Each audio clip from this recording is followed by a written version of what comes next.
آج ہم اللہ سبحانہ وتعالیٰ کا نام الغنی پڑھیں گے. الغنی جس کا معنی ہے بے نیاز، بے پرواہ. اگر دیکھا جائے تو ہمیں اللہ سبحانہ وتعالیٰ نے اپنی عبادت کے لیے پیدا کیا ہے. اور عبادت کس کو کہتے ہیں؟ عبادت کہتے ہیں کمال محبت، یعنی محبت کی انتہا کے ساتھ. ومن اسمائہ الحسنى عز وجل الغنی. قال اللہ تعالی یا ایھا الناس انتم الفقراء الی اللہ واللہ هو الغنی الحمید. اور اس کے اچھے اچھے ناموں میں سے عز وجل کے، عز وجل جو عزت و جلال والا رب ہے، بزرگی والا رب ہے. ایک نام الغنی بھی ہے. اس نام کا ثبوت قرآن مجید میں کہاں ہے؟ دلیل کہاں ہے؟ قال اللہ تعالی، اللہ تعالی نے فرمایا یا ایھا الناس انتم الفقراء الی اللہ، اے لوگو تم سب اللہ کے محتاج ہو، یعنی تمہیں رب کی ضرورت ہے. واللہ اور اللہ هو الغنی، وہ بے نیاز ہے. الحمید آپ سے آپ تعریف والا ہے، اپنی ذات میں آپ محمود ہے. یعنی تمہیں اپنے رب کی ضرورت ہے، رب کو تمہاری ضرورت نہیں. اگر ہم نماز پڑھتے ہیں، روزہ رکھتے ہیں، زکوٰۃ دیتے ہیں تو اس کا یہ مطلب نہیں کہ نعوذ باللہ رب کو ان میں سے کسی چیز کی ضرورت ہے. اگر ہم یہ سب نہ کریں تو اس کا کام نہیں چلتا، یا اس کے بادشاہت میں کسی قسم کی کوئی کمی واقع ہو جاتی ہے، تو ایسا ہرگز نہیں. ہمارے اعمال خود ہمیں فائدہ دیتے ہیں، رب کو فائدہ نہیں دیتے. اس لیے فرمایا تم سب محتاج ہو. حقیقت یہ ہے کہ کوئی بڑے سے بڑا انسان کیوں نہ ہو، کسی بھی اعتبار سے، خواہ وہ علم کے اعتبار سے بڑا ہے، یا وہ مال و دولت کے اعتبار سے بڑا ہے، یا دنیاوی اعتبار سے کسی عہدے اور مرتبے اور جاہ و جلال میں دنیا کے اس کو بہت فوقیت حاصل ہے دوسروں پر. لیکن آپ دیکھیے کہ انسان کے پاس جتنی بھی نعمتیں ہوتی ہیں وہ کتنے محدود عرصے کے لیے ہوتی، کتنی وقتی طور پر اس کو ملتی ہیں، اور پھر ایک دن موت کا پنجہ اس کو آ کر پکڑ لیتا ہے. اور جب کوئی بھی انسان کتنا بڑے سے بڑا ڈگنیٹری کوئی ہو یا مالدار ہو، فرعون گزرا، قارون گزرا، حامان گزرا اور نمرود گزرا، اور اس جیسے اور بہت سے بڑے بڑے لوگ گزرے جو سو کالڈ بڑے بنے ہوئے تھے اپنے وقت میں. جب موت کے پنجے نے آ کے ان کو پکڑا تو اس وقت ان کی بے بسی دیکھنے کی تھی. ان کا مال و دولت اور ان کی دنیا کی ترقی اور ان کا جاہ و جلال ان کے کسی کام نہ آ سکا. وہ بے بسی کے حالت میں موت کے ہاتھوں ختم ہو گئے اور پھر مٹی کے نیچے چلے گئے. فرعون جو پانی میں ڈوب کر مرا وہ دنیا والوں کے لیے عبرت بنا دیا گیا.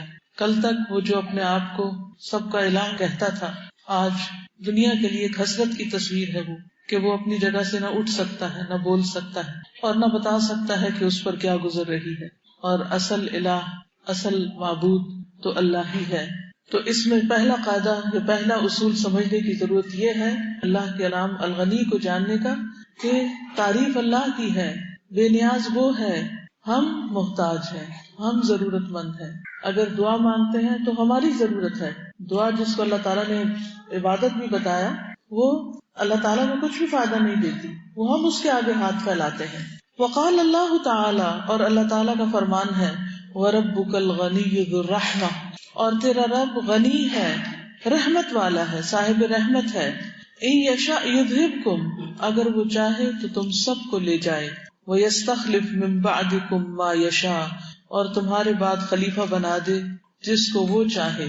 یعنی تم سب کو، اے لوگوں جو اس وقت موجود ہو، وہ ایک آن کی آن میں تمہیں لے جا سکتا ہے، ختم کر سکتا ہے. اور کتنی ہی قومیں، قوم عاد اور قوم سمود اور قوم نوح، یہ ساری کی ساری کتنی بڑی بڑی قومیں تھی اپنے وقت کی، جن کے بارے میں اللہ تعالیٰ فرماتے ہیں قوم عاد کے التی لم یخلق مثلها فی البلاد، تو کس طرح ہوا نے ان کو اکھاڑ مارا اور ختم کر کے رکھ دیا کہ آج ان کے نشانات بھی باقی نہیں. تو یہ اللہ کی رحمت ہے کہ ہمارے گناہوں کے باوجود وہ ہمیں دنیا میں جینے کا موقع دے رہا ہے. اِن یشاء یذھبکم، اگر وہ چاہے تو تم سب کو ملیہ میٹ کر کے رکھ دے اور تمہارے بعد اوروں کو لے آئے. ما یشاء، جو وہ چاہے. کما انشأکم من ذریۃ قوم آخرین، جس طرح اس نے تمہیں دوسری قوم کی اولاد سے اٹھایا. یعنی جس طرح پچھلے ہمارے والدین کی ایک جنریشن تھی، اس سے پیچھے ہمارے آباء و اجداد کی جنریشن تھی، آج ہم اس دنیا میں موجود ہیں. آج آپ دیکھیں کہ قدم بقدم ہم بڑے ہوتے چلے جا رہے ہیں، اور ہم میں سے جو بڑے تھے وہ دنیا سے رخصت ہوتے چلے جا رہے ہیں، اور پھر اس کے بعد ہماری ٹرن ہے، اور پھر ہمارے جو بچے یا آل اولاد ہیں وہ دنیا میں پلے پھولیں گے، پھر وہ اپنی باری پر آگے رخصت ہو جائیں گے، پھر کوئی بھی جنریشن ہمیشہ دنیا میں باقی نہیں رہی. انسان کو یہ سبق کبھی نہیں بھولنا چاہیے کہ وہ بہت تھوڑے دن کے لیے ہے، اور اسے یہاں وہ پورا کرنا ہے مقصد جس کے لیے اللہ نے اس کو پیدا کیا ہے، اور اللہ رب العزت کی طرف رجوع کرتے رہنا ہے، اور اس کی عظمت کا احساس دل میں پیدا کرنا ہے، اور کبھی بھی عبادت کرتے ہوئے تھکنا نہیں، اور کبھی یہ نہیں سمجھنا کہ ہم نے اب بہت کچھ کر لیا. ہم دن رات بھی سجدے میں پڑے رہیں، اور سارے کے سارے انسان بھی اگر اللہ کے حضور سر بسجود رہے تو بھی وہ اللہ کا حق ادا نہیں کر سکتے. یعنی اگر انسان اپنی پیدائش کے دن سے لے کے موت کے دن تک بھی سجدے میں پڑا رہے، جو کہ ممکن نہیں، لیکن اگر پڑا بھی رہے تو وہ ایک ادنا سے ادنا نعمت کا بھی شکرانہ ادا نہیں کر سکتا، اس کے قابل نہیں ہو سکتا. تو اس لیے اگر توفیق ہوتی ہے کسی بھی عبادت کی تو ہمیشہ یاد رکھیے کہ یہ ہمارے اپنے ہی فائدے کے لیے ہے، اللہ کو اس کی ضرورت نہیں. اللہ تبارک و تعالی هو الغنی، اللہ تبارک و تعالی وہی الغنی ہے، الذی استغنى عن الخلق كلهم بقدرته وعز سلطانه، وہ جو غنی ہے اپنی مخلوق سے، بے نیاز ہے اپنی مخلوق سے، کلہم ساری کی ساری مخلوق سے، بقدرته اپنی قدرت کے ساتھ، وعز سلطانه اور اپنی سلطنت کے غلبے کے ساتھ، الکامل مکمل ہے، کامل ہے، سبحانہ پاک ہے وہ، بما لہ وعندہ ساتھ اس کے جو اس کے لیے ہے اور اس کے پاس ہے. یعنی اللہ سبحانہ وتعالیٰ کے پاس جو کچھ بھی ہے وہ مکمل حالت میں ہے، اور جو اس کا ہے اس میں بھی کمال ہے، یعنی اس کی ہر صفت میں اور ہر جو اس کا نام ہے اور اس کی جتنی بھی صفات ہیں. مثال کے طور پر السمیع ہے، وہ البصیر ہے، وہ سنتا ہے، وہ دیکھتا ہے، العلیم ہے، وہ جانتا ہے. تو ان سب کے اندر کمال پایا جاتا ہے. فلا يحتاج معه الى غیرہ، تو اسے اپنے سوا کسی اور کی اپنے ساتھ ضرورت نہیں. یعنی وہ ایسا سنتا ہے کہ اسے سننے کے لیے کسی آلے کی ضرورت نہیں، کسی اور کی مدد کی ضرورت نہیں. جبکہ انسانوں کا حال کیا ہوتا ہے کہ جب ہم کسی کی کوئی بات سنتے ہیں تو بعض اوقات ہمیں پوری آواز نہیں آتی، بعض اوقات کوئی اور آواز بیچ میں خلل انداز ہو جاتی، بعض اوقات ہمیں آواز تو سمجھ آ جاتی ہے، لفظ بھی پتہ چلتا ہے کہ کچھ بولا گیا، لیکن وہ بات سمجھ نہیں آتی. بعض اوقات وہ بات سمجھ آ جاتی ہے لیکن کانٹیکٹ سمجھ نہیں آتا. اللہ سبحانہ وتعالیٰ کے اندر ایسی کوئی کمی نہیں، کوئی خامی نہیں. اس کے پاس جو کچھ ہے وہ پرفیکٹ ہے، مکمل ہے، اس لیے اسے اپنے ساتھ کسی اور کی حاجت نہیں. الذی لا حاجت لہ الی احد اصلا، وہ جسے اپنے ساتھ اصلاً بھی یعنی حقیقتاً کسی کی ضرورت نہیں. والخلق کلہم فقراء الیہ، اور مخلوق ساری کی ساری اس کی محتاج ہے. وَإِلَىٰ فَضْلِهِ وَإِحْسَانِهِ، اور اس کے فضل اور احسان کی محتاج ہے. یعنی ہم سب کیا چاہتے ہیں؟ اللہ کا فضل، اللہ کی رحمت. وَهُوَ سُبْحَانَهُ الْغَنِيُّ بِذَاتِهِ الَّذِي لَهُ الْغِنَىٰ التَّامُّ الْمُطْلَقُ مِنْ جَمِيعِ الْوُجُوهِ لِكَمَالِهِ سُبْحَانَهُ وَكَمَالِ أَسْمَائِهِ وَصِفَاتِهِ فَلَا يَتَطَرَّقُ إِلَيْهَا نَقْصٌ بِوَجْهٍ مِنَ الْوُجُوهِ. وَهُوَ سُبْحَانَهُ الْغَنِيُّ بِذَاتِهِ، اور وہ اللہ سبحانہ وتعالی اپنی ذات میں غنی ہے. الَّذِي لَهُ الْغِنَىٰ التَّامُّ الْمُطْلَقُ، وہ جس کے لیے غنا ہے، بے پرواہی ہے، مکمل طور پر، ایبسولوٹلی، من جمیع الوجوہ، ہر آسپیکٹ سے، لکمالہ سبحانہ وتعالی، اللہ سبحانہ وتعالی کے کمال کی وجہ سے. یعنی اس کو صرف صفت السمیع میں ہی کمال یا غنا نہیں، بلکہ جتنی بھی اس کی صفات ہیں، جتنے بھی اس کے نام ہیں، ان سب کے اندر اس کو مکمل کمال حاصل ہے. اور جہاں کمال ہے وہاں غنا بھی ہے.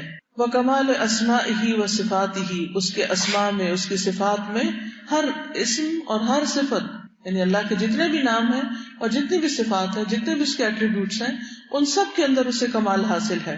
فَلَا يَتَطَرَّقُ إِلَيْهَا نَقْصٌ بِوَجْهٍ مِنَ الْوُجُوهِ، تو نہیں راہ پاتا، يَتَطَرَّقُ نہیں راہ پاتا، الیہا اس کی طرف، نقصن کوئی نقص، کوئی کمی، بوجہ من الوجوہ کسی بھی اعتبار سے، یعنی اس کی جتنی صفات ہیں. کس کو اللہ سبحانہ تعالیٰ کے 99 نیمز آتے ہیں؟ کتنے لوگوں کو آتے ہیں اللہ تعالیٰ کے نام؟ چلے 99 نہیں، کچھ ہی آتے ہیں، کچھ تو آتے ہیں. سورۃ الحشر کی آخری آیات تو آتی ہوں گی، نہیں آتی تو ان کو زبانی یاد کر لیں. تو یہ جتنی بھی صفات ہیں جو آپ کو معلوم ہے اور جو آپ کو معلوم نہیں، یہاں بتایا یہ جا رہا ہے کہ ان میں سے کسی ایک صفت کے اندر بھی کوئی نقص، کوئی کمی نہیں ہے. واللہ عز وجل هو الغنی، اللہ عز وجل وہی غنی ہے. الذی لہ خزائن السماوات والارض، جس کے لیے آسمان و زمین کے خزانے ہیں. ساری چیز ہے ہی اس کی ملکیت. رب کون ہوتا ہے؟ جو خالق ہوتا ہے، مالک ہوتا ہے، مدبر ہوتا ہے. اور ان تینوں چیزوں میں اس کے اندر کمال ہوتا ہے. یعنی ہر چیز اللہ کی پیدا کی ہوئی ہے، وہی اس کا مالک ہے، کوئی اور شریک ہی نہیں اس کی ملکیت میں. مثلا جو چیزیں ہماری ملکیت میں بھی ہوتی ہیں، مثلا لیپ ٹاپ ہے، یہ کتاب ہے، کاپی ہے، وغیرہ وغیرہ، یہ بھی دراصل کس کی ملکیت ہے؟ اصل مالک کون ہے؟ یہ تو وقتی طور پر ہمارے استعمال کے لیے اللہ نے یہ چیزیں ہمیں دے رکھی ہیں. جب انسان دنیا سے چلا جاتا ہے تو اس کا مال و دولت اس کے بچوں میں تقسیم ہو جاتا ہے، اور پھر وہ آگے تقسیم در تقسیم ہو جاتا ہے. لیکن جب سب انسان چلے جائیں گے تو وہ دولت کس میں تقسیم ہوگی؟ اس کا مالک کون ہے؟ کل من علیہا فان ویبقى وجہ ربک ذو الجلال والاکرام. واللہ عز وجل هو الغنی الذی له خزائن السماوات والارض وخزائن الدنیا والآخرہ. اللہ کے لیے ہیں دنیا اور آخرت کے خزانے، صرف دنیا کے خزانے نہیں، آخرت کے بھی، وہ جو ہم جانتے ہیں اور وہ جو ہم جانتے ہی نہیں. وعنده خزائن کل شیء، اور اس کے پاس ہر چیز کے خزانے ہیں. وله کل شیء، اور اسی کے لیے ہے ہر چیز. ہر چیز، کسی بھی چیز پہ جو نگاہ جائے، کسی بھی چیز کے بارے میں جو آپ جانتے ہو، کسی بھی چیز کو دیکھ کر آپ کے اندر ہیبت پیدا ہو کہ واہ یہ کس کی ہے، اور جس کی یہ ہے وہ تو بہت بڑے کمال والا شخص ہے. نہیں، ہمیشہ سوچا کریں انسانوں میں سے جس کی بھی ہے وہ تو ختم ہونے والا ہے. خواہ کوئی حکومت ہے یا کوئی عمارت ہے یا کوئی لینڈز ہے یا کوئی ملک ہے یا کچھ بھی، وہ تو ختم ہونے والا ہے. یہ تو اصل میں رب کی ہے. یہ سب کچھ تو میرے مالک کا ہے. وَبِيَدِهِ كُلُّ شَيْءٍ، اور اسی کے ہاتھ میں ہے ہر چیز. اصل مالک مختار وہی ہے. وَإِن مِّن شَيْءٍ إِلَّا عِندَنَا خَزَائِنُهُ وَمَا نُنَزِّلُهُ إِلَّا بِقَدَرٍ مَّعْلُومٍ، اور نہیں کوئی بھی چیز مگر ہمارے پاس ہے اس کے خزانے. اس لیے کبھی بھی دعا مانگتے ہوئے مایوس نہ ہو کہ ہر چیز کے خزانے اللہ کے پاس. وَمَا نُنَزِّلُهُ، اور نہیں ہم اتارتے اس کو، إِلَّا بِقَدَرٍ مَّعْلُومٍ، مگر ایک معلوم اندازے کے مطابق. یعنی جب ہماری کوئی دعا قبول نہیں ہوتی تو اس کا یہ مطلب نہیں ہوتا کہ اللہ تعالیٰ کے پاس وہ چیز ہے نہیں. اس کا مطلب یہ ہوتا ہے کہ اللہ کے پاس تو ہے لیکن ابھی اس کی حکمت اور مشیت کے مطابق وہ چیز ہمیں نہیں ملنی چاہیے. کیونکہ کئی دفعہ ایسا ہوتا ہے نا کہ کوئی چیز جس کی ہم دعا کرتے ہیں اگر وہ ہمیں مل جائے تو ہمارے لیے نقصان دہ ہو جائے. جیسے سورۃ کہف آج آپ نے پڑھی ہوگی، اور اس میں وہ واقعہ آتا ہے نا کہ جس میں نیک والدین کا ایک بچہ تھا جو ابھی چھوٹا تھا، تو خضر علیہ السلام نے اس کو قتل کر دیا اللہ کے حکم سے. اور اس کی وجہ کیا بتائی گئی؟ اس کی وجہ یہ بتائی گئی کہ یہ بڑے ہو کے ماں باپ کو ستانے والا تھا. اب جب کسی اکلوتے بچے کا انتقال ہو جائے، بیٹے کا انتقال ہو جائے، تو ماں باپ کی حالت کیا ہوتی ہے؟ وہ اس صدمے کو برداشت نہیں کر پاتے، وہ اس صدمے سے باہر نہیں نکل پاتے. لیکن اس میں بھی خیر ہوتی ہے، اس میں بھی خیر ہوتی، کیونکہ اللہ سبحانہ وتعالیٰ سے بڑھ کر ہم پر رحم فرمانے والا کوئی نہیں. وہ ارحم الراحمین، وہی سب سے بڑا رحم کرنے والا ہے رحم کرنے والوں میں. لہذا یہ کیسے ہو سکتا ہے کہ جو ہستی سب سے زیادہ ہم پر مہربان ہو وہ ہم پر ظلم کرے؟ وما انا بظلام للعبید، وہ اپنے بندوں پر ظلم نہیں کرتا، لیکن ہم اس کے فیصلوں کو سمجھ نہیں پاتے، لہٰذا ہم پریشان ہوتے رہتے. اس لیے بہت زیادہ ضروری ہے یہ بات کہ ہم اللہ سبحانہ وتعالیٰ کو پہچانیں، اس کی معرفت حاصل کریں. جتنی جتنی اس کی پہچان ہوگی اتنا اتنا اس کے ساتھ اس کی ذات پر توکل بڑھے گا، اتنا ہی ہمارے لیے اس دنیا کی مشکلات اور آفات اور مصیبتوں کو سہنا آسان ہو جائے گا. کیونکہ جب انسان کو کوئی بھی غم اور دکھ پہنچے گا تو یہ کہنے کی بجائے کہ وائی می، میرے ساتھ کیوں ایسا ہو گیا، وہ کہے گا اس میں بھی خیر ہے، اس میں بھی خیر ہے جو مجھے نظر نہیں آ رہی. اس لیے بندہ مومن ہر حال میں شکر گزار ہوتا ہے. اس کو نعمت پہنچتی ہے تب بھی شکر کرتا ہے، اور اگر اسے تکلیف پہنچتی ہے تو اس وقت بھی وہ شکر کرتا ہے. اور یہ خاص شکر جو ہوتا ہے اللہ کے خاص بندوں کو نصیب ہوتا ہے جو ہر حال میں اللہ سے اپنا گمان اچھا رکھتے ہیں. تو ہم سب کے لیے کیا ضروری ہے کہ ہم اللہ تعالیٰ کے بارے میں گمان اچھا رکھیں. تو یہاں پر یہ بتایا گیا ہے کہ ہر چیز کے خزانے ہیں اللہ کے پاس، ہر چیز کے خزانے. لیکن اللہ تعالیٰ اس کو صرف اندازے کے مطابق اتار دے. اب آپ دیکھیے کہ جیسے اللہ تعالیٰ کے پاس پانی کے خزانے ہیں، اس کا عرش پانی پر ہے. اگر ہمارے کہنے کے مطابق وہ سارا پانی اتار دے تو زمین کا حال کیا ہو. ہر سال زمین پر ایک مخصوص مقدار کے مطابق ہی بارش اترتی ہے، نہ کم نہ زیادہ. یہ الگ بات ہے کہ کچھ علاقوں میں زیادہ اترتی ہے اور کچھ میں کم اترتی ہے، اس میں بھی اللہ کی حکمت ہے. اور اس کے کچھ اور اسباب بھی ہیں کہ جب کوئی قوم زکوٰۃ ادا نہیں کرتی تو بارش روک لی جاتی ہے، اور اگر چرند پرند نہ ہوں تو اللہ سبحانہ تعالیٰ کچھ بھی ان کو نہ دے، سب پیاسے مرے، زندگی ختم ہو جائے. تو اللہ تعالیٰ کچھ اور مخلوق پر احسان کرنے کی وجہ سے اپنی رحمت برساتے ہیں اور ساتھ انسان بھی پھر مستفید ہو جاتے ہیں. تو بہرحال سیکھنے کی بات یہ ہے اللہ سبحانہ تعالیٰ کے اسلام الغنی سے کہ اللہ تعالیٰ سارے خزانوں کا مالک ہے. اس لیے مجھے دعا مانگنے میں کبھی بھی کمی نہیں کرنی چاہیے، کبھی اس سے مایوس نہیں ہونا چاہیے، مانگتے رہنا چاہیے اور ہمیشہ خوشی سے مانگنا چاہیے. خواہ 40 سال ہی کیوں نہ گزر جائیں مانگتے مانگتے، پھر بھی مانگتے رہیں، کیونکہ اللہ کے پاس تو خزانے ہیں. مثلا آپ بیمار ہیں، آپ کا بچہ بیمار ہے، تو کبھی یہ سوچ کے کہ یہ بیماری تو ٹھیک نہیں ہونے کی، چھوڑو، کیا ضرورت ہے دعا مانگنے کی. نہیں، آپ پھر بھی مانگتے جائیں. آپ کے کاروبار میں کوئی مشکل ہے تو آپ یہ نہ سوچیں کہ یہ تو کبھی ٹھیک نہیں ہو سکتا. سب کچھ ہو سکتا ہے، آپ مانگتے چلے جائیں اور اللہ سنتا ہے، وہ سننے والا ہے اور اس کے پاس سارے خزانے موجود ہیں. پھر کہتے ہیں وَهُوَ سُبْحَانَهُ الْغَنِيُّ الْمُغْنِيُّ جَمِيعَ الْخَلَائِقِ غِنًى عَامًّا فَكَمَا أَنَّهُ لَا خَالِقَ غَيْرَهُ فَلَا رَازِقَ غَيْرَهُ فَاللَّهُ وَحْدَهُ هُوَ الَّذِي يَرْزُقُ الْخَلْقَ وَهُوَ الَّذِي أَنْعَمَ عَلَيْهِمْ بِنِعَمِهِ الَّتِي لَا تُعَدُّ وَلَا تُحْصَى كما قال سبحانه وَإِن تَعُدُّوا نِعْمَةَ اللَّهِ لَا تُحْصُوهَا إِنَّ اللَّهَ لَغَفُورٌ رَحِيمٌ. وَهُوَ سُبْحَانَهُ الْغَنِيُّ، وہ اللہ سبحانہ وتعالی غنی ہے. المغنی، غنی کرنے والا ہے.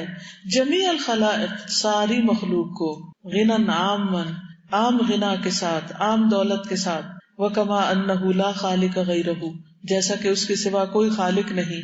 فلا رازق غیرہ، تو اس کے سوا کوئی رازق بھی نہیں. یعنی غنی یہاں پر دولت مند ہونے کے معنوں میں آیا ہے، یعنی رازق ہونے کے معنوں میں کہ اللہ سبحانہ تعالی ساری دولت کا مالک ہے، ساری خزانوں کا مالک ہے.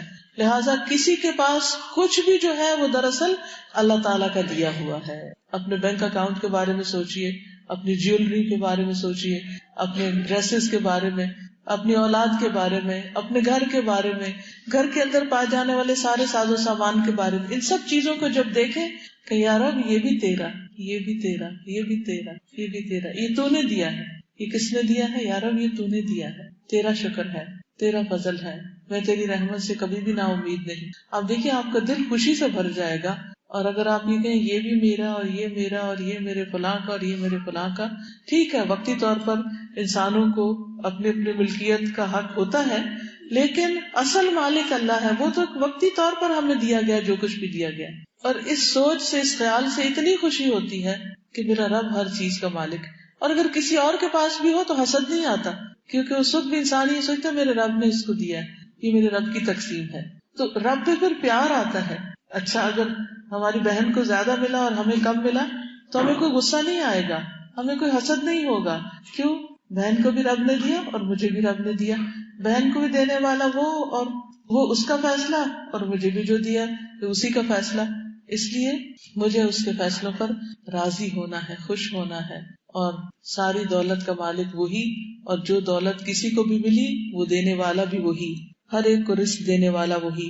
فاللہ وحدہ هو الذی یرزق الخلق، بس اللہ اکیلا وہی مخلوق کو رزق دیتا ہے. وہو الذی انعم علیہم، اور وہی ہے جس نے ان پر انعام کیا ہے. بنعمہ التی لا تعد ولا تحصى، اس کی نعمتوں کے ساتھ جو گنی نہیں جا سکتی اور جن کا شمار نہیں کیا جا سکتا. حقیقت ہے کہ ہمارے پاس جو کچھ ہے، اگر آج آپ کو میں یہ اسائنمنٹ دوں کہ آپ گھر جا کر اپنی چیزیں گننا شروع کر دیں تو صرف کچن کی چیزیں ہی گنتے گنتے رات ہو جائے گی. اور باقی جو کچھ ہے ہمارے پاس وہ نہیں صرف جو ہمیں مادی شکل میں نظر آتا ہے، خود اپنے جسم کے اندر جو کچھ آپ پاتے ہیں، ان سارے اعضاء 360 تو جوڑ ہی ہیں. نام بھی نہیں آتے ہمیں تو اپنے جوڑوں کے. اگر کوئی ہم سے پوچھے کہ کتنے جوڑ ہیں تمہارے پاس اور ان کے نام بتاؤ تو ہم خالی ہیں. ہمارا علم تو اتنا محدود ہے، ہم کیا کچھ کھاتے ہیں لیکن ہر چیز کا نام بھی نہیں جانتے. اور پھر یہ تو صرف وہ مادی چیزیں چند ایک نظر آتی ہیں جو اسبغ علیکم نعمہ ظاہرۃ و باطنہ، کہ اللہ نے اپنی جو نچھاور کی ہیں نعمتیں ظاہری بھی اور ہڈن بھی، ان سین بھی، ان کو کہاں سے دیکھیں گے، کہاں سے گنیں گے، کہاں سے تولیں گے، کہاں سے ان کو شمار کریں گے؟ ہم کر ہی نہیں سکتے۔ سوچنے کی بات کیا ہے کہ جب بھی یہ سب چیزیں دیکھیں تو اپنے آپ کو دولت مند نہ سمجھیں، یہی سوچیں کہ اصل دولت کا مالک تو اللہ ہے، اور یہ سب کچھ اس کا فضل ہے، اس نے مجھے دیا ہے کسی بھی شکل میں، اور جو مجھے نظر آ رہا ہے وہ بھی، اور جو مجھے نظر نہیں آ رہا وہ بھی۔ وَإِن تَعُدُّوا نِعْمَةَ اللَّهِ لَا تُحْصُوهَا، اور اگر تم اللہ کی نعمتوں کو شمار کرنا چاہو، گننا چاہو، تو ان کا احاطہ نہیں کر سکتے، شمار نہیں کر سکتے۔ ان اللہ لغفور رحیم، بے شک اللہ تعالیٰ غفور الرحیم ہے۔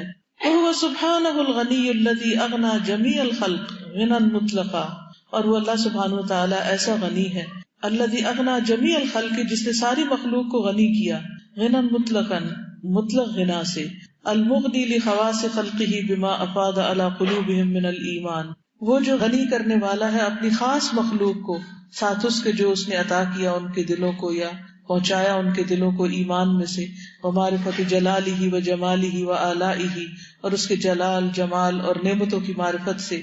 یعنی اللہ تعالیٰ نے اپنے بندوں کو دو طرح کی نعمتیں دی ہیں، ایک عام نعمتیں ہیں اور ایک خاص نعمتیں ہیں۔ وہ ایسا غنی ہے کہ جس نے عام نعمتیں بھی سب کو عطا کی ہیں، لیکن اس نے خاص نعمتیں اپنے خاص بندوں کو دی ہیں، اور وہ خاص نعمتیں کیا ہیں؟ ایمان کی دولت اور اپنی پہچان کی دولت، معرفت جلالہ، اپنے جلال اور بزرگی اور عظمت کی پہچان، و جمالہ، اور اپنے حسن کی، و آلائہ، اور اپنی نعمتوں کی۔ اب دیکھیے نعمتیں تو ہر ایک کے پاس ہوتی ہیں، لیکن کچھ لوگ دیکھ پاتے ہیں اور کچھ نہیں دیکھ پاتے۔ تو جو دیکھ پاتے ہیں وہ اس کے خاص بندے ہوتے ہیں، اور جو نہیں دیکھ پاتے وہ عام بندے ہوتے ہیں، جن کو اس نے دی تو ہیں لیکن وہ اس کو مانتے نہیں، پہچانتے نہیں۔ پھر اسی طرح کچھ لوگ اللہ سبحانہ تعالیٰ کی عبادت تو کرتے ہیں لیکن اس کو جان کے نہیں، اس کی عظمت کو پہچان کر نہیں، اور کچھ جب اس کے سامنے کھڑے ہوتے ہیں تو اس کی ہیبت سے کانپتے ہیں، اس کی عظمت کے آگے لرزتے ہیں۔ ہم سب اپنے دلوں کا جائزہ لیں کہ ہمارے دلوں کے اندر کتنی خشیت ہے۔ ہم سب طالب علم ہیں، علم حاصل کر رہے ہیں۔ ایک سوال اپنے آپ سے کرنا چاہیے ہمیں کہ جب ہم قرآن مجید کا علم حاصل کرتے ہیں تو اس علم کو حاصل کر کے ہمارے دلوں میں اللہ سبحانہ تعالیٰ کی خشیت کتنی بڑی ہے، اللہ کا ڈر کتنا زیادہ ہوا ہے، اور اللہ کی عظمت ہمارے دل میں کتنی بیٹھی ہے۔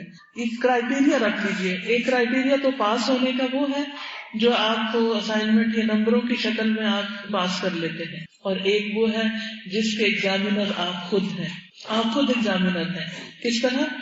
اپنے دلوں کو دیکھتے رہیں کہ اس علم کو حاصل کر کے میرے اندر اللہ کی پہچان کتنی بڑی، میرے دل میں اللہ تعالیٰ کی عظمت اور بزرگی کتنی پیدا ہوئی، میرے دل کے اندر اللہ کا خوف کتنا پیدا ہوا، میرے اندر اللہ تعالیٰ کی محبت کتنی پیدا ہوئی ہے، میرے اندر آخرت کی فکر کتنی پیدا ہوئی ہے، اور میرے اندر اللہ کی نعمتوں کی پہچان کتنی پیدا ہوئی ہے۔ اگر میری آنکھیں کھل رہی ہیں تو سمجھے کہ میں کامیابی کی طرف بڑھ رہی ہوں، اور اگر میں صرف لفظوں کا مطلب ہی رٹ رہی ہوں اور سوالوں کے جواب ہی پکے کر کے لکھ رہی ہوں تو پھر یہ تو کوئی بات نہ ہوئی۔ یہ پاس ہونا تو کچھ پاس ہونا نہیں، یہ علم حاصل کرنا تو کچھ علم حاصل کرنا نہیں۔ دیکھیے یہ اللہ کا کرم تھا کہ اس نے ہمیں قرآن کی نعمت دی۔ الحمدللہ الذی ہدانا لہذا وما کنا لنہتدی لولا ان ہدانا اللہ، یہ اللہ ہی ہے کہ جس نے ہمیں یہ راہ دکھائی ہے۔ ہم اس قابل نہ تھے کہ ہم اس راہ پہ چلتے، ہم تو دنیا کے پیچھے بھاگتے دوڑے چلے جا رہے تھے کہ اس نے ہمیں یہ راستہ دکھا دیا اور اپنی کتاب کا شوق دے دیا اور اس کا علم عطا کیا، اور ہمیں توفیق دی کہ ہم اپنے وقت کا کچھ حصہ اس کام کے لیے نکال سکیں۔ یہ اللہ کا پہلا فضل ہوا ہم پر۔ لیکن اب اگلا درجہ کیا ہے کہ اس علم کو پانے کے بعد، اس نعمت اور اس دولت کو پانے کے بعد میرا طرز عمل کیا ہے؟ کیا میں اللہ کے مزید قریب ہو رہی ہوں یا دور جا رہی ہوں؟ کیا میں اللہ کی مخلوق پر اللہ کی خاطر احسان کرنے لگی ہوں یا میرے دل پر اس کا کچھ بھی اثر نہیں، اور میں صرف اپنی بڑائی جتانے کے لیے یا دنیا کے فائدوں کے لیے کسی کے ساتھ بھلا کرتی ہوں؟ میری نماز اور میری قربانی یہ سب کس کے لیے ہے؟ تو یہ ایک مسلسل محاسبے کا عمل ہے جو ہم سب کو اپنے ساتھ خود جاری رکھنا چاہیے، اور کامیاب وہی ہے جو اس میں کامیاب ہو جائے۔ تو بہرحال یہاں بھی یہی بتایا گیا ہے کہ اللہ تعالیٰ اپنے خاص بندوں کو اپنے جلال و عظمت کی معرفت، اپنے جمال کی معرفت، پہچان معرفت ہوتی ریکگنیشن عطا کرتا ہے. وهو سبحانه الغنی بذاته والعبد فقیر لذاته وهو محتاج الى ربه لا غنى له عنه ولو طرفة عين وحاجة العبد الى ربه لذاته لا لعلة اوجبت تلك الحاجة كما ان غنى الرب سبحانه لذاته لا لأمر اوجب غناه والفقير بذاته محتاج على الدوام الى الغني بذاته كما قال سبحانه يا ايها الناس انتم الفقراء الى الله والله هو الغني الحميد. وهو سبحانه الغني بذاته، اللہ سبحانہ وتعالی اپنی ذات میں بھی غنی ہے. والعبد، اور بندہ کیا ہے؟ فقیر لذاته، اس کی ذات کا محتاج ہے. اللہ غنی اور ہم فقیر محتاج. وهو محتاج الى ربه، اور وہ اپنے رب کا محتاج ہے. لا غنى له عنه، بندہ اپنے رب سے بے پرواہ نہیں ہو سکتا. ولو طرفت عین، خواہ آنکھ جھپکنے کی دیری کیوں نہ. ہم اپنی آنکھ کے جھپکنے کے لیے بھی اپنے رب کے محتاج ہیں، ورنہ اگر ہماری آنکھیں پتھرا جائیں، ٹھہر جائیں، نیچے جائیں تو کھلے نہ، واپس کھل جائیں تو بند نہ ہو، پوری دنیا کے ڈاکٹرز بھی مل کر ان کو ٹھیک نہیں کر سکتے اگر اللہ سبحانہ وتعالیٰ اس کو ٹھیک نہ کرے. تو ہم تو اپنی آنکھ جھپکنے کی دیر میں بھی اپنے رب کے محتاج ہیں. وحاجت العبد الی ربہ لذاتہ، اور بندے کی حاجت ہے الی ربہ، اپنے رب کی طرف، لذاتہ، اپنی ذات کے لیے، یعنی اپنی خاطر ہمیں اپنے رب کی طرف لپکنا ہے، ہمیں اس کی ضرورت ہے. لا لعلت، کسی خاص علت یا مشکل کی وجہ سے نہیں. اوجبت تلک الحاجہ، کہ جس نے یہ حاجت پیدا کر دی، یعنی صرف کسی مشکل کے وقت ہی اپنے رب کی طرف نہیں جانا بلکہ ہر حال میں جانا ہے. ٹھیک ہے، یعنی کچھ لوگ ہوتے ہیں جو رب کو صرف اس وقت پکارتے ہیں جب ان پر کوئی دکھ، تکلیف، پریشانی آتی، اور کچھ لوگ ہر حال میں. ٹھیک ہے، یعنی ہم صرف کسی خاص مصیبت کے آنے پر ہی اس کے محتاج نہیں، ہم اس کے بغیر بھی اس کے محتاج ہیں. کما ان غنى الرب سبحانہ لذاتہ لا لامر اوجب غناہ، جیسے اللہ سبحانہ تعالیٰ کا غنا اپنی ذات کے لیے ہے. لا لامر اوجب غناہ، کسی خاص وجہ سے نہیں کہ اس نے اپنے غنا کو واجب کیا ہو، کہ کبھی ضرورت ہو تو وہ غنی ہو جاتا اور ادروائز وہ غنی نہیں ہوتا. نہیں، وہ مستقل طور پر اس کی ذات کا حصہ ہے. والفقیر بذاتہ محتاج، اور فقیر یعنی ہم لوگ اپنی ذات میں محتاج ہیں. آپ دیکھیں کہ ماں کے پیٹ میں بچہ پل نہیں سکتا اگر رب اس کو رزق نہ دے. پیدا ہوتا ہے تو ماں کے سینے میں رزق اتار دیتا ہے، ورنہ بچہ بھوکا مر جائے. آپ نے یہاں کے ڈبے کا دودھ ہے، ہر ایک کو ڈبے کا میسر نہیں، یہ جو اللہ نے قدرتی انتظام کر رکھا ہے اس کے نعم البدل کوئی چیز نہیں ہے. اور پھر پیدا ہوتا ہے، پھر جوان ہوتا ہے، پھر اس کی جوانی کے کچھ تقاضے اور ضروریات ہوتے ہیں، شادی کی ضرورت ہوتی ہے، کاروبار کی ضرورت ہوتی ہے، پھر بچوں کی ضرورت ہوتی ہے، پھر اس کے بعد ان کو بڑا کرنے کی، پھر جب مر جاتا ہے تو قبر میں پھر ضرورت ہے کس کی؟ رحمت کی، اللہ کی رحمت کی. اور پھر قیامت کے دن جب دوبارہ جی اٹھیں گے پھر کس کی رحمت کے محتاج ہو. اکیلے کر کیا سکتے ہیں آپ رب کے بغیر؟ ہم اپنے رب کے بغیر کسی کام کے نہیں ہیں، کسی کام کے نہیں. ہم تو صبح سو کے اٹھ نہیں سکتے اگر ہمارا رب ہماری روح واپس نہ لوٹائے. اسی لیے تو ہم کہتے ہیں الحمدللہ الذی احیانا بعدما اماتنا والیہ النشور. اللہ کا شکر جس نے ہمیں زندہ کر دیا. ہم تو ہر روز زندگی کے محتاج ہیں اس کی رحمت کی وجہ. کیا اٹھ کے کبھی شکر ادا کیا کہ اللہ نے ایک دن اور دے دیا؟ کیونکہ جب ہم رات سوتے ہیں تو ایک روح لے لی جاتی ہے، وہ رب لوٹائے تو ہم اٹھ سکتے ہیں، اور نہ لوٹائے تو اٹھ ہی نہیں سکتے. ہم سوتے میں ہی سوتے رہ جائیں، اٹھ ہی نہ سکے کبھی. کس کس چیز کے محتاج نہیں. ہمارا حلق کھلتا ہے تو کھانا اندر جاتا ہے، نہ کھلے تو اندر کون لے جائے.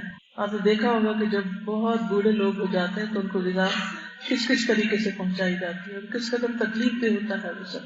اللہ تعالیٰ ہم سب کو اس سے محفوظ ہے. اپنے ہاتھوں سے کھاتے ہیں، اپنے منہ سے چباتے ہیں، اپنے حلق سے اندر لے جاتے ہیں، اور پھر اندر جا کر ویسٹ باہر نکلتا ہے. وہ کتنا شکر ہے اس کا. اگر وہ باہر نہ نکلے تو دیکھیں کیسی کیسی مشکل ہو جائے. تو ہم ہر سانس اور ہر قدم اور ہر ضرورت پر اپنے رب کے محتاج ہیں. اس لیے کچھ بھی جو ہمیں ملا ہے اس پر شکر گزار ہوتے چلے جانا ہے. والفقیر بذاتہ محتاج، اور فقیر یعنی محتاج انسان اپنی ذات میں محتاج ہے. الدوام ہمیشہ ہمیشہ کے لیے، الی الغنی اس غنی رب کا، بذاتہ اس کی ذات کا. کما قال سبحانہ جیسے اس کا فرمان ہے یا ایھا الناس انتم الفقراء الی اللہ، اے لوگوں تم سب اللہ کے محتاج ہو، واللہ هو الغنی الحمید، اور اللہ وہ بے نیاز ہے، تعریف والا ہے۔ آپ میں سے کوئی کچھ ریفلیکشن دینا چاہے گا، کچھ کہنا چاہے گا؟ اگر اس نام پر مزید کچھ کہنا چاہیں، جو کچھ اب تک کہا گیا اس پر مزید کچھ بولنا چاہیں؟ چلیے، شرما رہے ہیں، آج پہلا دن ہے، ٹھیک ہے، پھر باقی کلاسز کے لیے تیار رہیے، کیونکہ میں صرف اکیلے نہیں بولتی ہوتی، میرے ساتھ سب بولتے ہیں، اور پڑھنے کا طریقہ ہی یہی ہوتا ہے، یعنی لرننگ جو ہوتی ہے وہ 2 ways ہوتی ہے، خالی ایک استاد بولتا چلا جائے تو وہ کافی نہیں ہوتا، ٹھیک ہے۔ چلیے، وفقر العالم كله الى الله سبحانه وتعالى امر ذاتي لا يعلل، فهو فقير الى ربه في ایجاده وفي بقائه وفي حياته وفي امداده وفي تدبيره۔ وفقر العالم، اور ساری دنیا کی محتاجی، پورے جہان کی محتاجی، کلہ سب کے سب کی، الی اللہ سبحانہ وتعالی، اللہ سبحانہ وتعالی کی طرف، سارا عالم، یعنی صرف میں اور آپ نہیں، پوری دنیا کس کی محتاج ہے؟ اللہ کی، اپنے رب کی۔ امر ذاتی، یہ ان کی ذات کا حصہ ہے، ذاتی طور پر، لا يعلل، جس کی کوئی خاص علت نہیں، یعنی کسی خاص بیماری یا کمی کی وجہ سے نہیں، بلکہ اپنی ذات میں محتاج ہے انسان۔ فهو فقیر الی ربہ، وہ اپنے رب کا محتاج ہے، فی ایجادہ، اپنے پیدائش میں، ایجاد کا کیا مطلب ہے؟ عدم سے وجود میں آنا، اپنے وجود کے اعتبار سے، وفی بقائہ، اور اپنی بقا یعنی زندگی کے اعتبار سے، وفی حیاتہ، اور اپنی حیات کے اعتبار سے، وفی امدادہ، اور اپنی یعنی کہ اللہ نے جو اس کو مدد عطا کی ہے اس کے اعتبار سے، یعنی جو نعمتیں اس کو عطا کی ہے، وفی تدبیرہ، اور اپنی تدبیر کے اعتبار سے، جو کچھ ہم کام کاج کرتے ہیں، جو پلان کرتے ہیں، منصوبے بناتے ہیں، ان سب میں ہم اللہ کے محتاج ہیں۔ آپ کبھی سوچیں کہ کبھی ایسا ہوتا ہے نا کہ کوئی حادثہ ہوتا ہے، کہیں آگ لگ جاتی ہے، تو اچانک آپ کے دل میں تدبیر سوچ جاتی ہے اس طرح اس حادثے سے نپٹا جائے۔ کبھی آپ نے سوچا کہ آپ نے 1 گھنٹہ پہلے سوچ کے رکھا تھا، پلاننگ کر کے رکھی تھی، کبھی یہ مشکل آئے گی تو پھر میں اس سے اس طرح نپٹوں گی، کیسے ساتھ ساتھ اللہ تعالیٰ تدبیریں سجاتا رہتا ہے۔ تو یہ دراصل کس کا کرم ہے، کس کا فضل ہے؟ اللہ رب العزت ہی کا۔ تو انسان اپنی بقا، اپنی زندگی، اپنی نعمتوں کی حصول اور تدبیر، ہر چیز میں اپنی ذات کے اندر محتاج ہے۔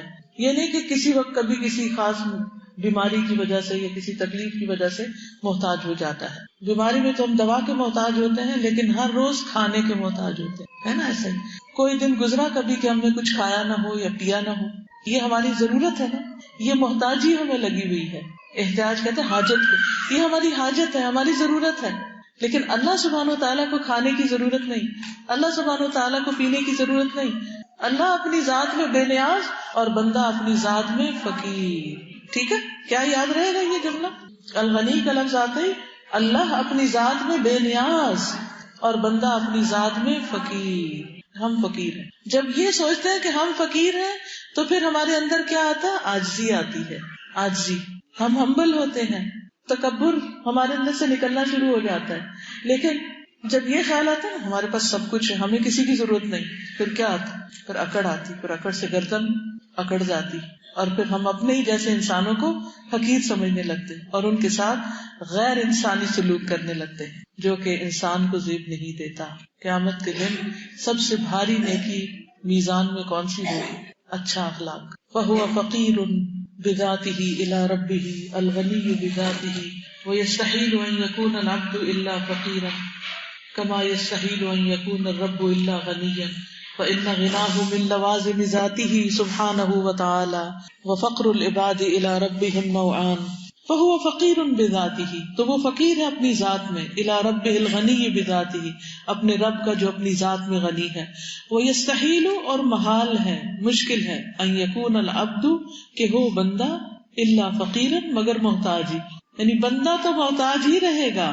کما یستحیل، جیسا کہ یہ مشکل ہے، ناممکن ہے، ان یکون الرب، کہ ہو رب، الا غنیا، مگر غنی ہی، یعنی رب ہمیشہ کے لیے غنی ہے اور بندہ ہمیشہ کے لیے فقیر ہے۔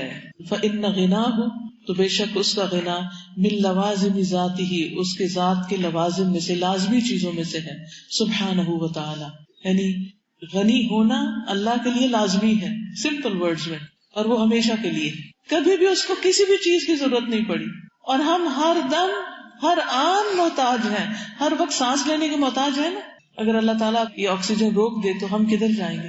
خود سے کہیں سے پیدا کریں گے؟ تو سورۃ الملک کے آخر میں آتا ہے نا، اگر اللہ تعالیٰ پانی زمین میں اتار دے وَمَن يَأْتِيكُم بِمَاءٍ مَّعِينٍ، تو کون ہے جو بہتے چشمے لائے تمہارے پاس؟ کوئی بھی نہیں لا سکتا. ہم ہر آن محتاج اور وہ ہر آن غنی، ہر آن ہمیشہ کے لیے، ہمیشہ سے ہے، ہمیشہ رہے گا. وَفَقْرُ الْعِبَادِ إِلَىٰ رَبِّهِمْ نَوْعَانِ، اور بندوں کی محتاجی اپنے رب کی طرف دو قسم کی ہے. الاول، اولاً پہلی بات، فقر الی ربوبیتہ، فقر اس کی ربوبیت ہے، یعنی اس کے رب ہونے کے بندے محتاج ہیں کہ وہی رب ہو. وہو فقر المخلوقات باسرها الی خالقها، اور وہ ساری مخلوقات کا فقر ہے، محتاجی ہے کل کی کل اپنے خالق کی طرف.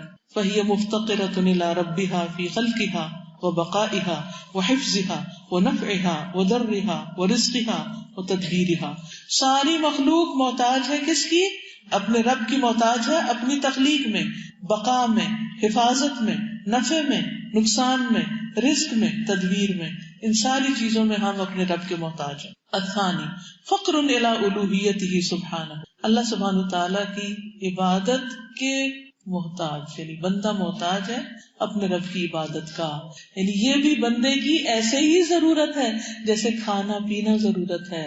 اب دیکھیے کہ دنیا میں اس وقت جسمانی بیماریوں سے زیادہ روحانی یا ذہنی بیماریاں ہیں. اچھے بھلے لوگ جن کے پاس زندگی کی ساری سہولتیں ہیں، ساری سہولتیں، کسی چیز کی کمی نہیں، لیکن اندر ہے کہ ایک خلا ہے، ایک اداسی ہے، ایک انزائٹی ہے، ایک پریشانی ہے، ڈپریشن ہے، نام کوئی بھی دے دے، لیکن اندر ایک کمی ہے. وہ کمی اس وقت تک پوری ہی نہیں ہو سکتی جب تک کہ انسان اپنے رب کو نہیں پہچانتا اور پہچان کر اس کی عبادت کا حق ادا نہیں کرتا اور اس کو اپنا سب کچھ نہیں سمجھتا. تو فقر دو طرح کا ہے، ایک فقر ہے کھانے پینے کا، باقی رہنے کا، زندگی کا، اور دوسرا فقر عبادت کا. عبادت ہماری ضرورت ہے. وَهُوَ فَقْرُ أَنْبِيَائِهِ وَرُسُلِهِ وَعِبَادِهِ الصَّالِحِينَ وَهَذَا هُوَ الْفَقْرُ النَّافِعُ، اور وہ فقر ہے، محتاجی ہے اس کے انبیاء کی اور اس کے رسولوں کی اور اس کے نیک بندوں کی. وَهَذَا، اور یہ، هُوَ الْفَقْرُ النَّافِعُ، نفع مند فقر ہے، یہ محتاجی بڑی فائدہ مند ہے. وَلُبُّهُ، اور اس کا خلاصہ، دوام الافتقار الی اللہ فی کل حال، محتاجی کا ہمیشہ ہونا اللہ ہی کی طرف ہر حال میں.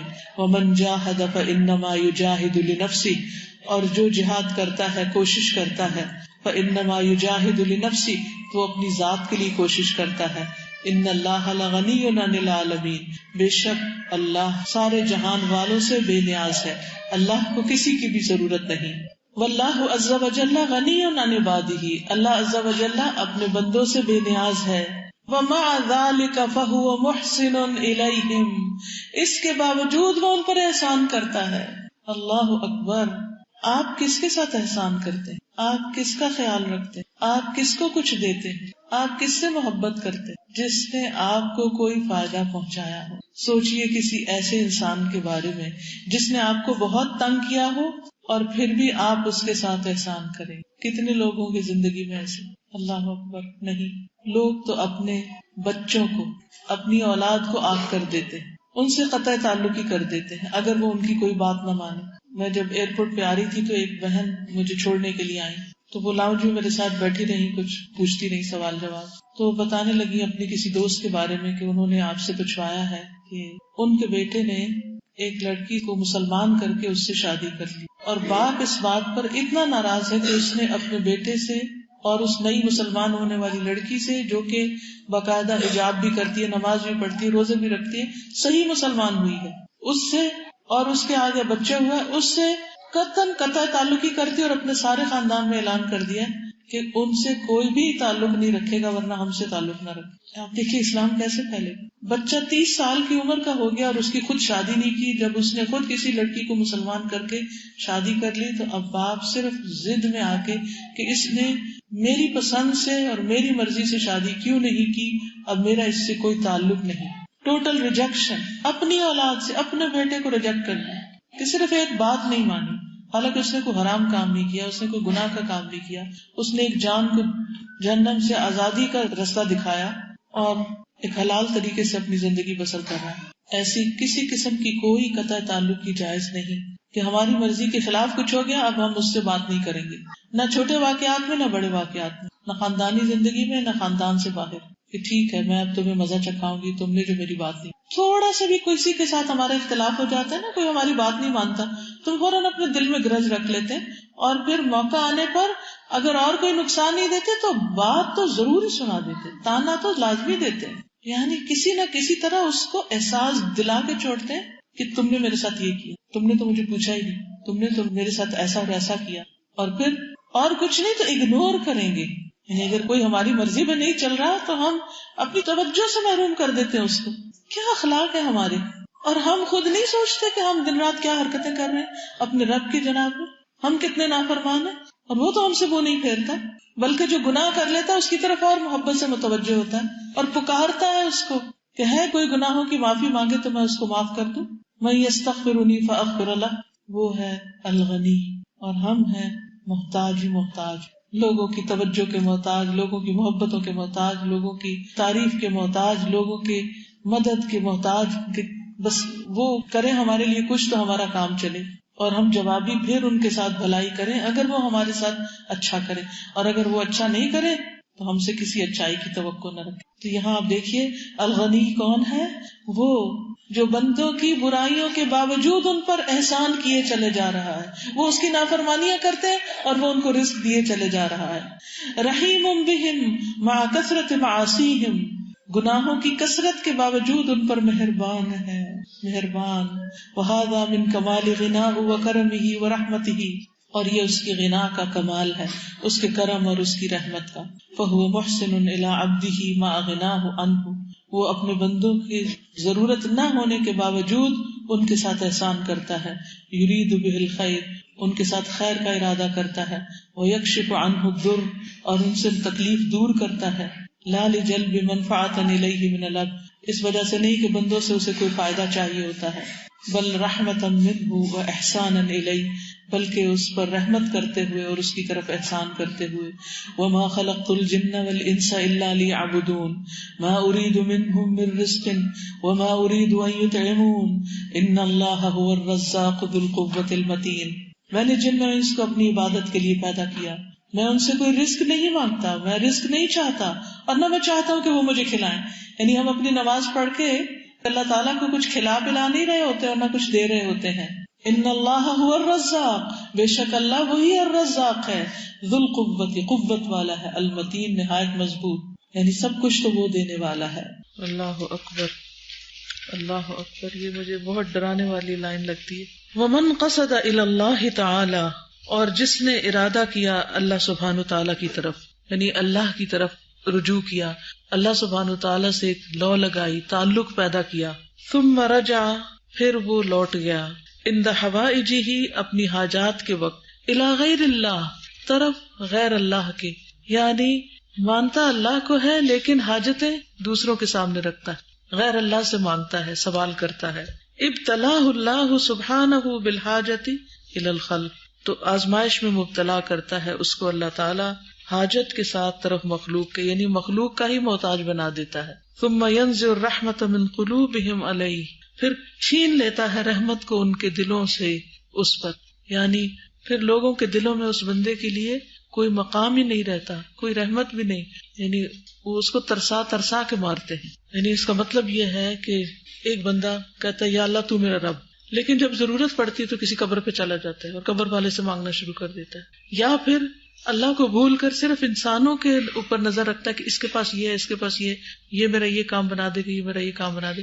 حتیٰ کہ بہت قریبی لوگوں میں سے مثلاً ہر چیز میں شوہر پر ریلائے کرنا کہ وہی سب کچھ ہے، وہی میرے لیے سب کچھ کرے گا. پھر کیا ہوتا ہے، شوہر اس طرح سے توڑتے ہیں کہ الامان والحفیظ، کہ دلوں میں کوئی رحم بھی نہیں باقی رہتا، کیونکہ انسان اللہ کو بھول جاتا ہے.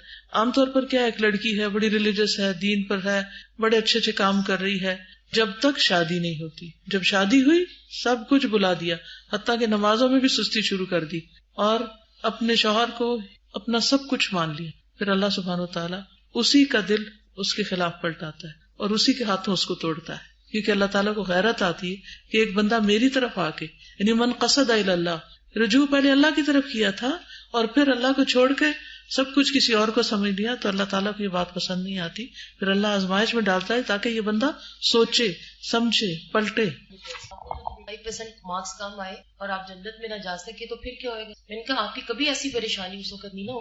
میں نے کہا اس کو کریں کہ اللہ تعالیٰ نے آپ کو بتایا ہے کہ آپ کتنے بھی انٹیلیجنٹ ہیں نا, بٹ کرنے والی ذات وہ ہے. بالکل. تو میں نے کہا آپ اس کو صرف ڈائیورٹ کریں. بالکل, کیونکہ اللہ تعالیٰ ہمیں کسی بھی امتحان میں ڈالتا ہے, اس لیے جھنجھوڑتا ہے ڈال کے تاکہ ہم ہوش میں آئیں, سمجھیں کہ ہم کیا کر رہے ہیں. ومن شہد کل افتقارہ الی اللہ عز وجل, اور جس نے دیکھ لیا اپنی ساری محتاجی کو اللہ عز وجل کی طرف, ورجع الیہ بحسن العرفان اغناہ ورزقہ من حیث لا یحتسب, اور جو اس کی طرف پلٹا حسن عرفان کے ساتھ, بہترین معرفت کے ساتھ, اغناہ تو اللہ نے اس کو غنی کر دیا. سبحان اللہ. یعنی جو اللہ سبحانہ و تعالیٰ کی طرف پلٹے گا, اس کو پہچان کر, اس کو جان کر, تو اللہ سبحانہ و تعالیٰ اس کو غنی کر دے گا اور اس کو وہاں سے رزق عطا کرے گا جہاں سے وہ خیال بھی نہ کرے گا, سوچ بھی نہ سکے گا. اور رزق صرف کھانا پینا نہیں ہوتا, ہر چیز, ہر نعمت جو ہمیں فائدہ دیتی ہے وہ ہمارے لیے رزق ہے. یہ آکسیجن بھی رزق ہے, اور یہ پانی بھی رزق ہے, اور یہ سورج کی روشنی بھی رزق ہے. سورج کی روشنی لگتی ہے تو وٹامن ڈی پیدا ہوتی ہے. ہمیں تو پتہ ہی نہیں کہ ہم کہاں کہاں سے رزق لے رہے ہیں جو اللہ ہی کا دیا ہوا ہے. وَآتَاهُ مِنْ حَيْثُ لَا يَرْتَقِبْ, اور اسے وہاں سے دیتا ہے جہاں سے وہ انتظار بھی نہیں کر رہا ہوتا. اللہ سبحانہ و تعالیٰ صرف اس کو پہچان کر اس سے سرگوشیاں کرنے کی ضرورت ہے, اس سے مانگنے کی ضرورت ہے, اس کے آگے ہاتھ پھیلانے کی ضرورت ہے, محتاج بن کر, فقیر بن کر, اپنی مکمل عاجزی کا اظہار کر کے, کیونکہ عبادت نام ہی انتہائی محبت کے ساتھ اپنی عاجزی کا اظہار کر کہ اللہ میں کچھ بھی نہیں, سب کچھ تو نے مجھے دیا ہے, میں تیرا محتاج ہوں, تو میری طرف اپنی نظر کرم فرما. میرے پاس کوئی اچھے عمل نہیں, میرے پاس کوئی نیکیاں نہیں کہ جو میں پیش کر سکوں تیری رحمت حاصل کرنے کے لیے, لیکن تیری رحمت ہر چیز پر چھائی ہوئی ہے, تو اپنے خاص فضل سے مجھے عطا کر. جب بندہ اس عاجزی کے ساتھ اپنے رب کو پکارتا ہے تو اللہ وہاں سے اس کی ضروریات پوری کر دیتا ہے جہاں سے وہ کبھی سوچتا بھی نہیں, اس کے وہم و گمان میں بھی نہیں ہوتا. کما قال سبحانہ, جیسے اللہ تعالیٰ کا فرمان ہے, وَمَن يَتَّقِ اللَّهَ يَجْعَل لَّهُ مَخْرَجًا, جو اللہ سے ڈرتا ہے, اللہ کا تقوی اختیار کرتا ہے, اللہ اس کے لیے ہر مشکل سے نکلنے کا راستہ بنا دیتا ہے, مخرج, ایگزٹ بنا دیتا ہے. وہ کسی بھی مشکل میں پھنس جائے اللہ تعالیٰ اس کے لیے آسانی پیدا کر دیتا ہے. وَيَرْزُقْهُ مِنْ حَيْثُ لَا يَحْتَسِبْ, اور اس کو وہاں سے رزق دیتا ہے جہاں سے وہ سوچ بھی نہیں سکتا, اس کو گمان بھی نہیں جاتا. وہ رزق روزی کا دروازہ کھول دیتا ہے, وہاں سے جاب کی آفر آ جاتی ہے, وہاں سے رزق کا بندوبست ہو جاتا ہے جدھر سے اس کا دھیان بھی نہیں گیا ہوتا. وَمَن يَتَوَكَّلْ عَلَى اللَّهِ فَهُوَ حَسْبُهُ, اور جو اللہ پہ بھروسہ کر لے وہ اس کو کافی ہو جاتا ہے. اور توکل کہتے ہیں کوشش کے ساتھ مکمل طور پر اللہ پر اعتماد کہ وہ کام کرنے والا ہے, یعنی کوشش کے ہمراہ کسی بھی چیز کا فائدہ حاصل کرنے کے لیے یا نقصان کو دور کرنے کے لیے اللہ پر مکمل اعتماد کوشش کے بعد. ان اللہ بالغ امرہ, بے شک اللہ اپنے حکم کو پہنچنے والا ہے. قد جعل اللہ لکل شیء قدرا, اللہ نے ہر چیز کا ایک اندازہ مقرر کر رکھا ہے, ہر چیز کا ایک وقت مقرر کر رکھا ہے. اس لیے پیاری بہنوں, اگر زندگی میں کوئی بھی تکلیف ہے, کوئی بھی غم ہے, کوئی بھی پریشانی ہے, تو اس کے دور ہونے کا ایک وقت ہے. بس آپ اللہ کی معرفت حاصل کرتی رہیں, اس کو پہچانتی رہیں اور اس کے ساتھ اس سے مانگتی رہیں. پھر آپ دیکھیں کہ کس طرح مشکلیں آسان ہوتی ہیں اور کس طرح ہم اللہ سبحانہ و تعالیٰ کے قریب ہوتے ہیں اور کس طرح اس کی رحمتیں برستی ہیں. اللہ ہم سب پر اپنی رحمت نازل فرمائے اور ہمیں اپنے اس نام کی صحیح پہچان دے کہ ہم بندوں سے بے نیاز ہو کر اللہ کے محتاج بن جائیں, اللہ کے فقیر بن جائیں اور اپنی ساری حاجتیں اسی کے در پر رکھیں اور وہی ہماری ساری ضرورتوں کو پورا کرنے والا. وآخر دعوانا ان الحمد للہ رب العالمین. سبحانک اللہم وبحمدک, اشہد ان لا الہ الا انت, استغفرک واتوب الیک. السلام علیکم ورحمۃ اللہ وبرکاتہ.